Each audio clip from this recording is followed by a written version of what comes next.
James. Prosím, pane. Počul si aj ty ten strašný buchot? James? Nie, pane, ja som spal. James? Áno, pane. Ty prvý predchodca gorily. Ja sa ťa nepýtam, či si spal, ale či si počul ten buchot. Ja, áno, pane, už rozumiem, ale žiaľ, ten buchot som nepočul. James, priznaj sa. Ty si spal však.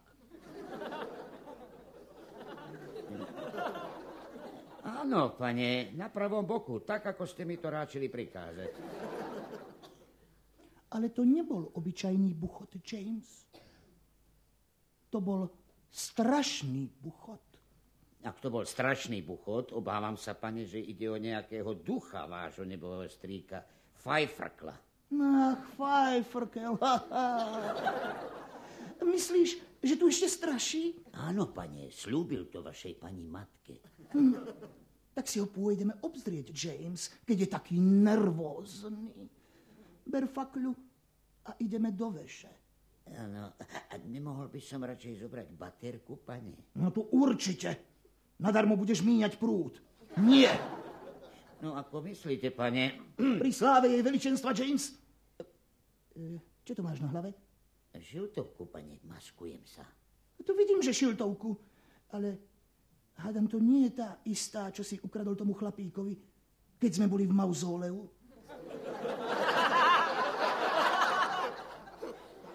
Ja, pane, inú nemám.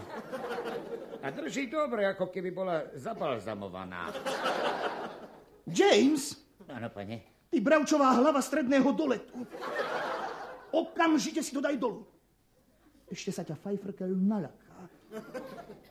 Vieš, aký bol vždy bojazlivý? Áno, pane, ten chudák sa vždy naľakal, keď uvidel vašu pani matku bez líčidla. Nakoniec veď preto aj umrel. James, kam to svietiš? Sem posviet na schody. No ako mám kráčať? Áno, pane. A toto je čo za gebolo? Nechytajte to, pane. Veď to je ľudská hlava. Čo je s tebou, James? Veď hovorím, že je to... Čo si to povedal, James? Ešte stále to držíte v ruke, pane. No a čo tu mám držať v zuboch? Či čo? To nie, pane, ale držíte to za jazyk. James, ty sa na to dívaš, ako keby si ešte nevidel hlavu. Videl, pane, veď aj vy jedno máte. Ale keď táto sa tak veľmi podobá na vášho strýka. Ukáž? Na môj dušu. A keby nebol taký krpatý, tak poviem, že je to on. Tak s týmto chcel prekvapiť moju mama. Diletant jeden nezbedný. Pane, ten obraz sa díva priamo na nás. No, obraz?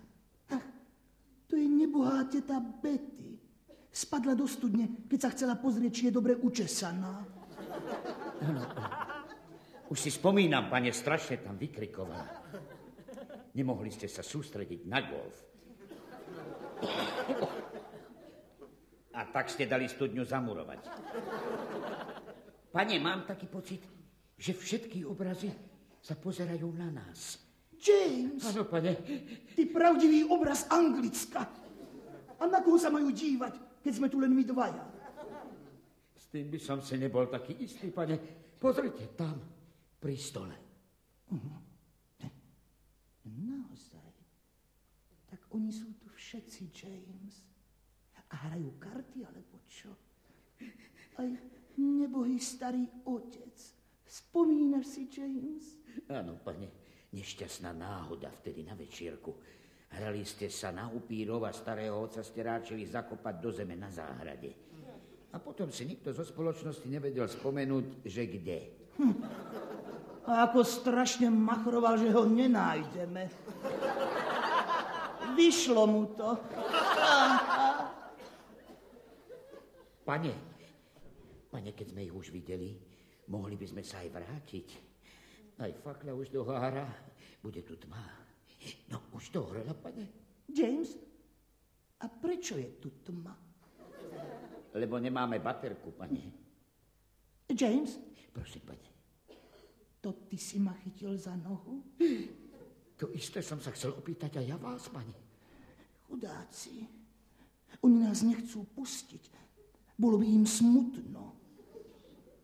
James, prečo si s nimi nezahráš karty? Ale ja, pane, a takto? Poďme, veď ešte prehrám. Neobováš sa, James. Keď prehráš, zase budú robiť lomot celú noc a ja sa nevyspím. Vieš, čo ťa potom čaká, James? Áno, pane, bezplatný víkend v Hladomorni s vašou slečnou Dogou.